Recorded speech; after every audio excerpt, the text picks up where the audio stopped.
इस संस्कृति में हम जिन लोगों की पूजा करते हैं, चाहे वह शिव हो, राम हो या कृष्ण, वे उन सभी परेशानियों और मुश्किलों से गुजरे जिनसे ज्यादातर इंसान गुजरते हैं।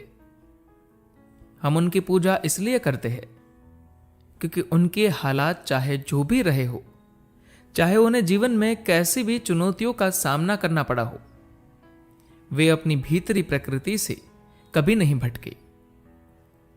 हम उन्हें इसलिए पूछते हैं क्योंकि वे उन परिस्थितियों से अछूते रहे। नदी कई तरह से ऐसे ही होती है, चाहे कैसे भी लोग उसे छुए, बहने की प्रकृति के कारण वह हमेशा शुद्ध रहती है। इस संस्कृति में हमने नदियों को सिर्फ जल भंडार की तरह नहीं देखा, हमने उन्हें जीवनदायी देवी देवताओं के रूप में देखा। तर्क की सीमाओं में बंधे विचारशील मन को यह बात मूर्खतापूर्ण या आदिम लग सकती है। नदी तो सिर्फ नदी है, वह देवी कैसे हो सकती है? अगर ऐसे व्यक्ति को आप किसी कमरे में 3 दिन तक बिना पानी के कैद कर दे और फिर उसे 1 गिलास पानी दिखाए, तो वह उसके आगे सिर झुकाएगा, नदी के सामने नहीं, सिर्फ 1 गिलास पानी के आगे। पानी, हवा, भोजन और जिस धरती पर हम चलते हैं, ये सब वस्तुएं नहीं है। हमने कभी नदियों को भौगोलिक इकाई की तरह नहीं देखा, हमने उन्हें जीवन को बनाने वाले सामान की तरह देखा, क्योंकि हमारे शरीर का 70% हिस्सा भी जल है। जब भी हम जीवन की खोज करते हैं तो सबसे पहले एक बूंद पानी ढूंढते हैं। आज की दुनिया में हम इस तरह से स्वास्थ्य सुविधाएं बना रहे हैं मानो हम हर किसी के कभी ना कभी गंभीर रूप से बीमार पड़ने की उम्मीद कर रहे हैं। एक समय ऐसा था जब पूरे शहर के लिए एक ही डॉक्टर हुआ करता था और वह काफी होता था।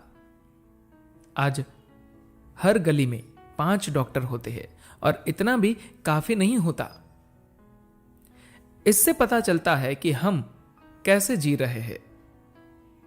जब हम जीना भूल जाते हैं, जब हम अपने जीवन को बनाने वाली चीजों का सम्मान नहीं करते, जिस धरती पर हम चलते हैं, जिस हवा में सांस लेते हैं, जिस जल को पीते हैं और जो आकाश हमें थामे रखता है, जब हमारे मन में उनके लिए कोई सम्मान और श्रद्धा नहीं होती, तो वे हमारे अंदर बहुत अलग तरह से बर्ताव करते हैं।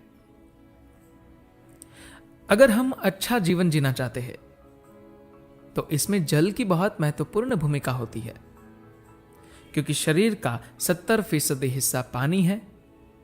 आज यह दिखाने के लिए काफी वैज्ञानिक प्रमाण है कि पानी में जबरदस्त याददाश्त होती है।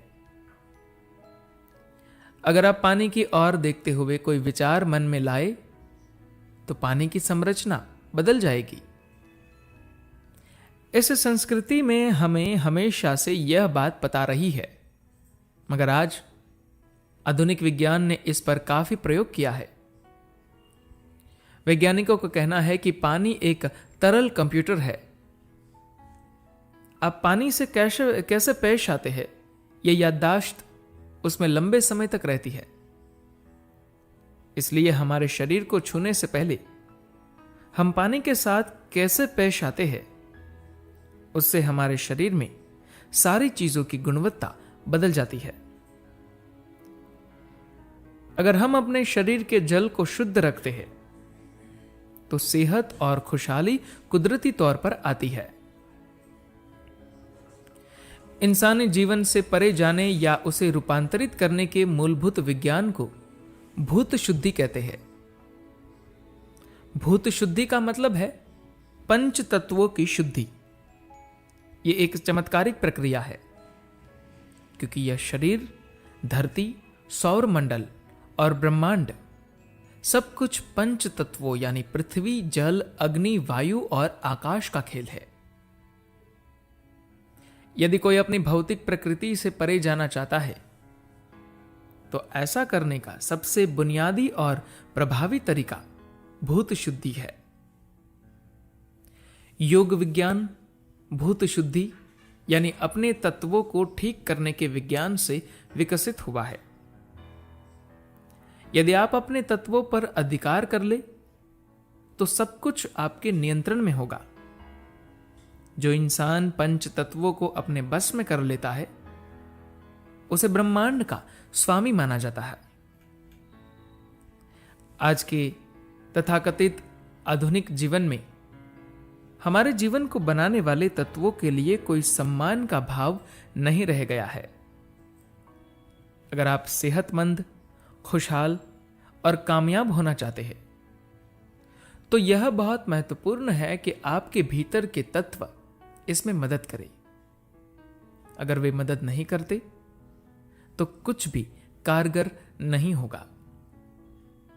अब समय है कि हम तत्वों के साथ सम्मान से पेश आने की संस्कृति को वापस लाएं। धन्यवाद।